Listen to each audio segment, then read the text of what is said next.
If you're a long-time MMO player, you're probably a bit bored of the industry being dominated by the same 5 franchises year after year, and you're eagerly awaiting the next big thing, a shiny new MMO that will come along and revolutionize the genre, a new MMO that will bring millions of players together inside a living, breathing, player-controlled world, and everyone will rejoice that the MMO of the future is here. Unfortunately, developers know this, and they know they can make a lot of money by promising you something they cannot in any way deliver and then running away with your money. This is exactly what is going to happen with the Kickstarter MMO Dreamworld. This game is a scam. It's one of the most blatant scam MMOs I've ever seen. The only way it could be more of a scam was if it told me it was also a Nigerian prince and I needed to buy it Target gift cards. So in this video, I'm going to go through every single aspect of this absolute con and explain why this won't work. Ladies and gentlemen, welcome. I'm Josh Hayes. Today we're going to take a look at a con. A scam. An MMO game that's taking advantage of people's growing desire, people's desperation in many cases to see a new MMO emerge, and people being willing to throw large amounts of money at just the promise of this happening without the proof. While researching this, it reminded me, do you remember that Simpsons episode where Homer designs a car that's meant to appeal to absolutely everyone? So he takes a little bit of this aesthetic, a little bit of that aesthetic, and he says, here's what absolutely everyone would want in one thing. Therefore, it should appeal to everyone. But in reality, because there's no graphical or aesthetic cohesion to what he makes, absolutely no one wants it. It's got elements of what everyone likes, but there's not enough of any one thing to make it appeal to any one demographic. That is exactly what's happened with this MMO. Let's explore this complete con of a game. And to make matters worse, when you watch this video, especially if you're watching during the premiere, the Kickstarter is 1 hour away from being funded. This is actually going to go ahead. The con men have won. Before we begin, consider dropping a like on the video or subscribing to the channel. Ring the bell if you want more MMO stuff. As usual, a massive thank you to this channel's Patreon supporters and Twitch subs who make everything I do possible. More on how you can support at the end of the video. So, Dreamworld, an MMO project on Kickstarter described as the last game you'll ever play. I'm sure that tagline was meant to sound impressive and inspirational, but honestly it comes across as quite threatening. The project has raised $47,000 across 651 backers, which is way over its budget of $7,279, and so it will be funded. Genuinely, congratulations on raising $47,000. That is not an insignificant amount of money to absolutely anyone. Unless, of course, we're talking about MMORPG design, in which case it is a drop in a vast ocean. You see, one of the cheapest MMOs that I could research was Puzzle Pirates, which was made for just under $1 million. An average size MMO can go for between $30 and $50 million, and the AAA titles like Elder Scrolls Online or Final Fantasy XIV, they're in the realms of the hundreds of millions to produce, to maintain, to enhance, to advertise. The fact that you claim that you'd be able to make an MMORPG on tens of thousands of dollars is ludicrous. There is no way this amount of money is going to make a good MMO. Dreamworld is described as an infinite open-world MMO, in which players can craft and create objects and buildings which will all exist on a single persistent shared overworld, hosting millions of players at the same time with thousands of biomes and a complex PvE and pet taming system. And under these claims, there's a GIF of a stock Unreal model running through various locales. So let's break down these claims and this GIF. Infinite open world sounds good, but does not always mean good. Having a procedurally generated endless world with nothing to actually do in it isn't fun. A handcrafted, smaller but densely packed and fleshed out world is often, in an MMO sense, much more enjoyable than endless randomization. Endless worlds can work for things like Minecraft, where the creativity is the focus, but with an MMO you also do need, or it's heavily implied that you should have, a central story or a thing for players to do beyond just explore. I am aware there are MMOs that focus entirely on player-built stuff and exploration, like Mortal Online or Life is Feudal, but just look at how well they're doing.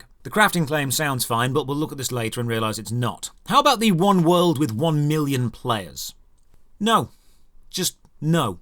No MMO in existence hosts millions of players together on a single shared world. This technology exists only in theory, not in practice. This is a straight-up lie. You will not be able to have 1 million consecutive players on one shared overworld in the same place or the same city at the same time. And even if it was practically possible to do this theoretically possible thing, you wouldn't want to. You have no idea how laggy it would be having 1 million players in the same place. How about exploring thousands of biomes? You know, I don't actually remember how many real-life biomes there are, so I googled it.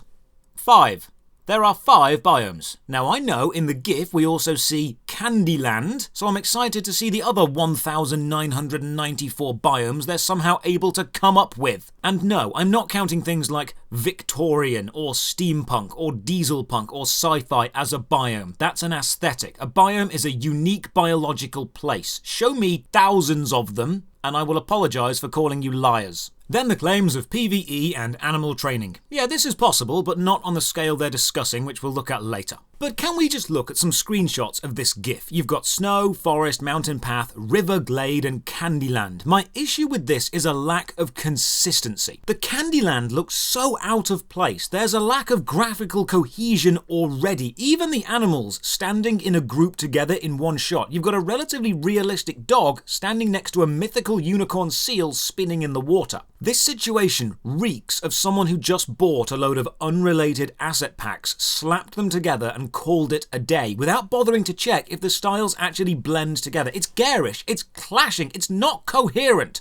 Oh, and that asset pack comment? We'll be coming back to that later. Below this, there's a link to a website called Y Combinator. Y Combinator is a venture capital company. They help startup companies by providing small amounts of funding in exchange for stock in that company. Famous companies like Twitch or Airbnb got started here, so it does work. And the Y Combinator page shows us the 2 men responsible for this project, Garrison Belak and Zachary Kaplan. They both have LinkedIn pages, so let's take a look. Garrison Belak, the CEO of Dreamworld. He has quite the impressive resume. He's worked as a senior robotics engineer at Cruise, a robotics engineer for Apple for 3 years, a software specialist for Facebook, and even an engineer at Google. So the guy is clearly very smart and very good with systems. How about the other dude, Zachary Kaplan? He is the owner and designer of the Baron fashion brand, and to display his incredible design skills, he proudly shows this photo. This was used to promote the brand's Bengal t-shirt launch. This is the image a professional designer lists on their LinkedIn profile to show other people who might potentially hire them what they can do. Okay then. The dude has also been a marketing manager and created various e-commerce sites. So again, smart guy. Bad designer, but smart guy. Smart guys. Both of them. Highly educated, both clearly successful in their chosen career paths. But did you notice the one thing that was missing from both of their CVs? The one aspect lacking that I think would be quite important for something like this? The one element neither of them have. Neither of them have ever made a video game before. They have, combined, 0 game development experience. 2 guys with a background in marketing and software design are making an MMO together, despite never having made any level of video game. If you're not starting to see that this might be a scam by now, then don't worry, because we've got a lot more stuff to uncover.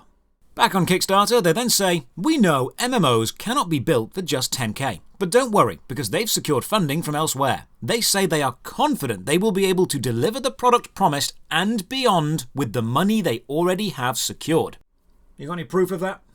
Either the money secured or the game design ability. You've got the investor list, a chart of where this funding is coming from. Even a game you've made before. Hell, I'll take a board game at this point. I'll take a card game that you've drawn on bits of paper and just handed out to your friends. I will take anything if you can prove to me you can make any level of game. Because you'll forgive me for not just taking your word for it. Let's continue. Now we find a link to 2 hours of alpha gameplay footage streamed on Twitch a few days ago. So I went over and I watched the stream. And what I saw was bad. So the game is first person, built in the Unreal 4 engine, meaning there's some nice graphics and physics available to them, but they've clearly not got round to focusing on those yet. The user interface is very basic. The focus of the stream was crafting, and we can see the general object selection to the bottom left. and then the amount of resources you currently own on the right-hand side. Now, I'd like to point out a few things with the held resources display. The numbers displayed are just white, they don't have any drop shadows, making them look like a flat white surface against the game world, which is jarring. The images of the resources, that's the mud, logs, stone, another darker stone, and then gems, are all PNG images of various resolutions and various camera angles, then resized down. There's no general background image behind that area to make it easier to see, and remember, one of the two dudes claiming to make this is a professional designer. An actual designer looked at this and said, yes, that is what I am happy using as an advert for my game. At the 43-minute mark of this stream, and remember, I watched it so you don't have to, the player spends 10 minutes jumping about on top of a toilet they've made by placing a pot asset under the floor of a wooden cabin. At 1 hour 29 minutes, they've spent a good 10 minutes resizing vegetable assets and making a rudimentary jumping puzzle for themselves, and at 1:44, when they run down some steps into an underground room they've built, they succeed only in showing us the underside of the ceiling has no texture. So the Twitch stream was 2 hours of my life I'll never get back. Back on the Kickstarter page, we see some more GIFs of the gameplay claiming you can permanently impact everything you see, you can build anywhere and craft with all the resources available to you, and then we see some planks of wood being placed down and some tree cutting and mining through a cave. But if you watch carefully, you'll see the axe they use and the pickaxe they use aren't textured either. And I know this isn't a game-breaking bug, but again, it reinforces the fact they've bought pre-rendered assets and just stuck them into the engine. They've not actually designed anything themselves. This isn't an alpha. This isn't even a tech demo. This is, hey look, we bought what someone else made and put it together, aren't we good? Scroll down a bit more and we see a GIF of fireworks and the line, multiplayer with the population density of real cities. Two issues with this statement. First of all, using population density of real-life cities as an in-game video game population measurement is stupid, because the population density of real cities varies so much. For example, Manila in the Philippines is 41,000 people per kilometre squared, while Cairo is about 15,000 people per kilometres squared, almost a third of it. The numbers vary so massively, it's not even a ballpark estimate. You cannot use this.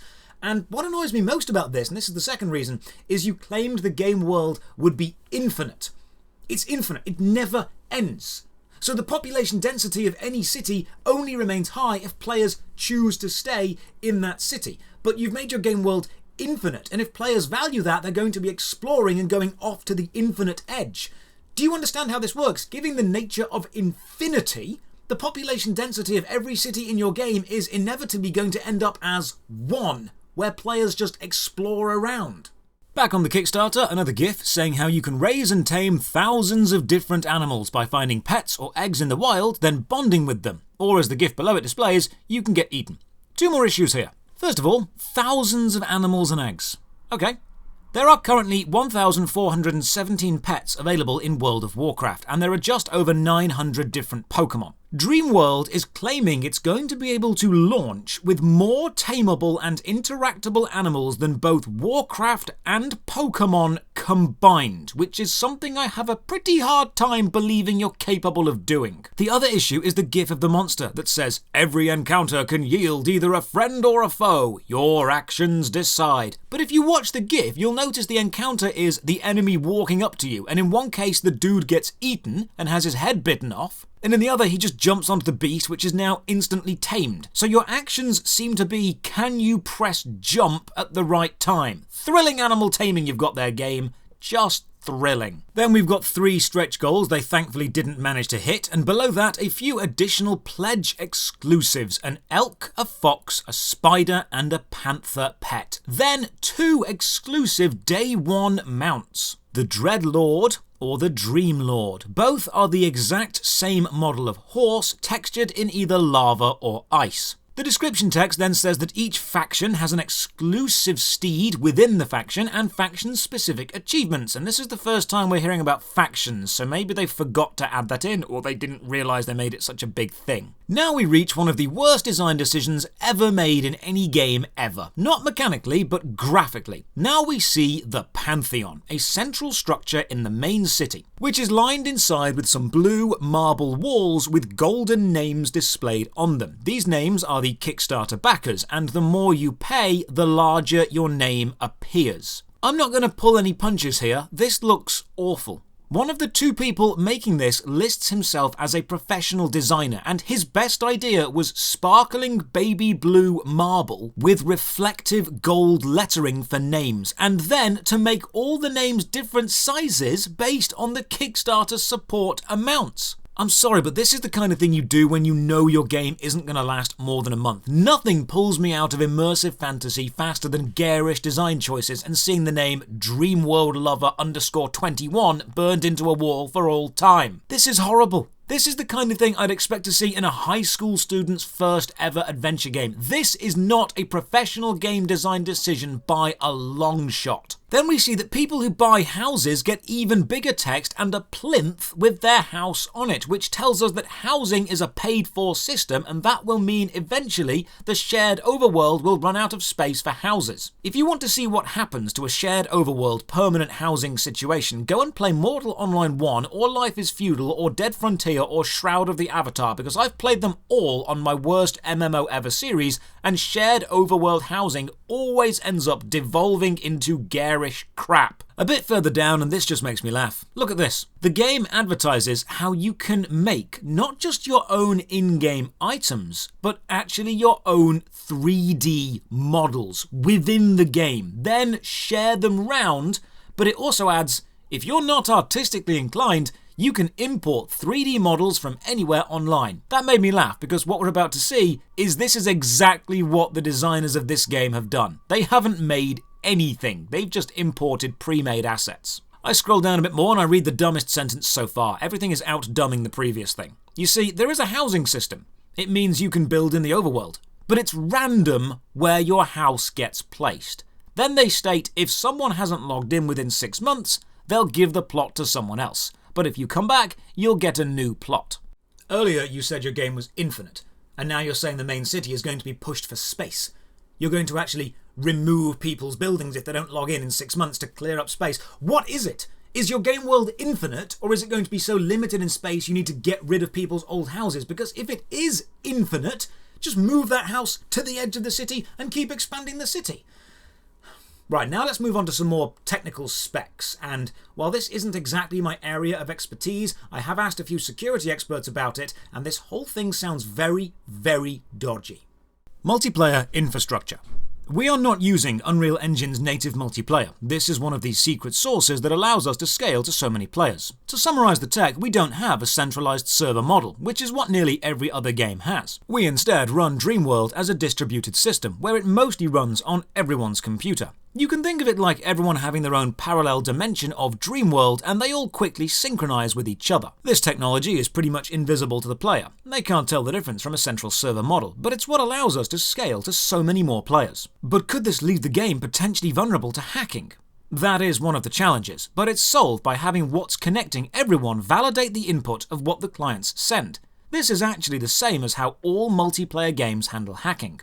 Right, so you're putting a load of information client-side, then you're having all the clients send that held info to every other client, and you're checking the info sent from every client matches up with every other client at the same time, all the time. And you're also claiming millions of players. So instead of having, say, 1 million clients connecting to a central server and having that server deal with issues and relay the info to every other client, you're going to forget the central server and have a linked series of peer-to-peer connections. And this is meant to allow the game to scale to 1 million players, despite the fact we've never ever seen this done before. So you're using the player collective as the game's server. What happens if everyone logs off at the same time? When people log back on, how are they connecting together? Are you giving the game client process on someone else's PC direct access to the game client process on my PC? Are my inputs and keystrokes and mouse movements being interpreted by the game executable then sent to every other player in the game? I'm sorry, but that process sounds incredibly invasive. Will all firewalls of all players need to allow all incoming requests for information from the game client executable? Will you need to port forward to allow the syncing to happen? Because this sounds like a massive security risk just waiting to happen, and honestly, it sounds like you're trying to find a way to not have a central server for no real reason. There is a reason every other MMO has one.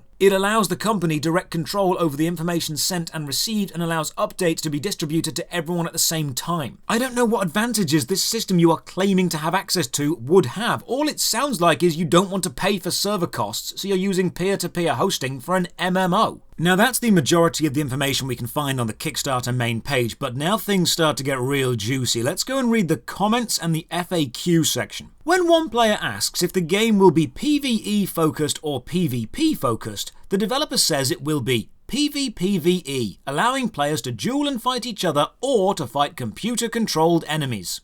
Oh, so players will be able to fight other players, but also fight enemies. Oh. That's every MMO ever. You just described every MMO made. That is standard design across the board for every game you can download and play right now. You've not made anything new. You've not even answered the question. Someone said to you, hey, is your game going to be PvP focused or PvE focused? And you've gone, yes, like it's some kind of amazing revelation, like you're sounding all creative and amazing. But actually all you've done is you've shown that even you don't know what the focus of your game is. Is your game going to be mostly player versus player driven or mostly player versus enemy driven? And you said it will have all of those aspects. I'm like, yeah, I'm sure it will. Every game has all of those aspects. Even Final Fantasy XIV has PvP, even though no one does it. What is the focus of your game? Because right now, I don't even think you know. One comment asks them about the claims it will be the last game you ever play, and how the developers have claimed that Dreamworld will have all genres present, despite only seeming to be a first-person stock asset sandbox lie right now. And the developers responded saying that players will be given the tools to build what they want, not unlike Roblox, and this means JRPGs, visual novels, trading card games, or even rhythm games like Beat Saber are all things the players could possibly make within Dreamworld. Are you joking right now? We're paying for a game. I expect the game to be made. If I wanted to pay for a creation kit, I'd go and buy a creation kit. I'd go and buy the Unreal Engine. I don't understand how you can keep a straight face and seriously say to players, we're making a game with every genre, and then add on the addendum, provided that a player within our game uses the creation kit to create that genre for other players to, play free of charge, because we're not going to be making it. You aren't making a game with every genre ever. What you're making is a shit sandbox asset store cash grab with creation tools promised but no proof that you've actually got the ability to do any of the things you say you're going to do. And one issue that I've noticed, especially while reading through your Discord, is you don't have any shaders. There's an issue with shadows falling and no depth to any of your assets, and if you watch the GIFs and watch the gameplay, you'll see everything looks very flat. Everything looks quite one-dimensional despite existing within a 3D space. And I'm pretty sure this is because you can't buy the shaders that you'd need. You'd have to actually develop them for the weather effects, the lighting effects, all the environmental effects within your game. It's ironic that you're having development troubles at the one stage of development that requires you to actually develop things. Then the Kickstarter comments link me to this video, an excellent takedown piece by the YouTuber Callum Upton. Dude's only got 2 videos, but they're both worth a watch and the guy is definitely worth a sub. Remember how I said the game assets lack graphical or artistic cohesion and they look like they've been bought from various Unreal packs and just thrown together? That's exactly what's happened, and Callum, the absolute babe that he is, has tracked down the exact asset packs used and displays them. He then breaks down the exact issue plaguing this Kickstarter, and he puts it perfectly, so let's listen to him for a sec. I mean, sure, they've most likely bought these from the asset store, but this is supposed to be a technical demo of what they can do based off of what they have done. They're asking for money, saying, hey, look, we've done this so far. This is what we plan to do. But the this is what we've done so far isn't stuff they've done so far. This is, hey guys, we've thrown $300 at the asset store and have nothing to show for it.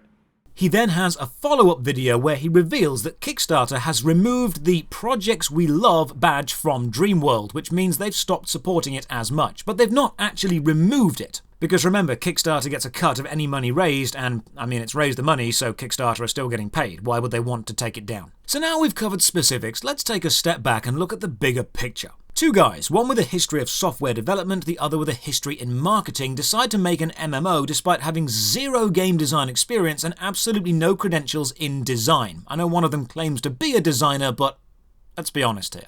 They claim to have funding from Silicon Valley and ask for $7,000 from Kickstarter to create the most ambitious MMORPG of all time despite not showing that funding. They claim it will have more players present than any other game ever, with an infinitely expanding world, more biomes than two people could realistically create, more pets than World of Warcraft, more in-game design complexity than Minecraft or Roblox, more in-game genres than Final Fantasy XIV, and then they show several tech demos and Twitch gameplay streams using stock Unreal assets and store-bought assets that displayed absolutely nothing they have actually developed themselves. Even the Kickstarter exclusive pets for people who pay more money are just pre-made assets reskinned in two different colours. In fact, the only thing these so-called designers have actually designed is this awfully garish blue marble wall with golden names of varying text sizes, and it is without a doubt the worst part of the game so far. Callum Upton actually points this out in one of his videos. I'll let him explain again. They have, in fact, just filmed the demo level that comes with the asset pack. And I can tell you this with 100% certainty. This isn't one big open world that they're showing. These are pre-recorded scenes that they themselves haven't even made. They are willing to let children, because let's be honest, most of the people backing this are naive children. They have to be. They're willing to let children get scammed out of $62,000 just to pocket some. Wow. Just wow. I've put a link to Callum's channel in the video description, by the way. I'm hoping he makes more deep dives on other games, because he's very entertaining to watch. If you're watching this video as a player, as a backer, as a person considering backing this game, I want you to know that I do understand. I get it. We all want the next big thing. We all want to be there on day one when the next big MMO happens. We all want to say, I'm there, I'm playing it, this is going to change the MMO world. But this project, and many others like it that thankfully don't reach this level of fame or infamy, they're scams. They're preying on your hopes and dreams. They're selling you a fantasy. They're deceiving you. They're saying they can provide you with what you want, provided you give them money, but they have no proof they can give you what you want. If anything, they've got proof to the contrary because they haven't developed anything so far. These are con men, taking your money out of your own desperation, promising you a next generation game when they've not even developed a current generation game. My main question to the two people who are making this is, what have you actually made?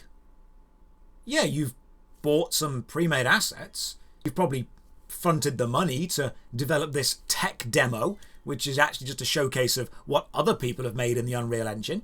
You've put them all together. Beyond money, beyond ambition, what have you actually brought to this project? What have you actually done? Beyond buying some pre-made stuff and selling it as your own creation with wildly unrealistic, absolutely unprovable claims of what you're capable of doing. Because after reading all this, all I can see you've done is make wildly unsubstantiated claims about your own designability and then claim game infrastructure that doesn't even exist and say it's going to be standard in your world-changing MMO. You have zero proof of any of the claims you've made. If you're considering donating $1 just to get your name on the Kickstarter wall, for the memes, for a laugh, don't. These people are preying on you doing exactly that. They are preying on people looking at it and going, I'll join in just to see how much of a train wreck this is going to be. Yeah, follow along the development, that's absolutely fine, but please, do not give these people any money until they prove to you they can actually create the product they say they're going to create. This is a scam. We all want the next big MMO to happen, but I promise you, this ain't it. Cheers for watching. Thank you very much to my supporters on Patreon and Twitch subs who allow me to make videos. You can support the Patreon from only £1 a month. Check the video description for links to the Patreon, Twitch, Twitter and Discord. And as always, have a great day.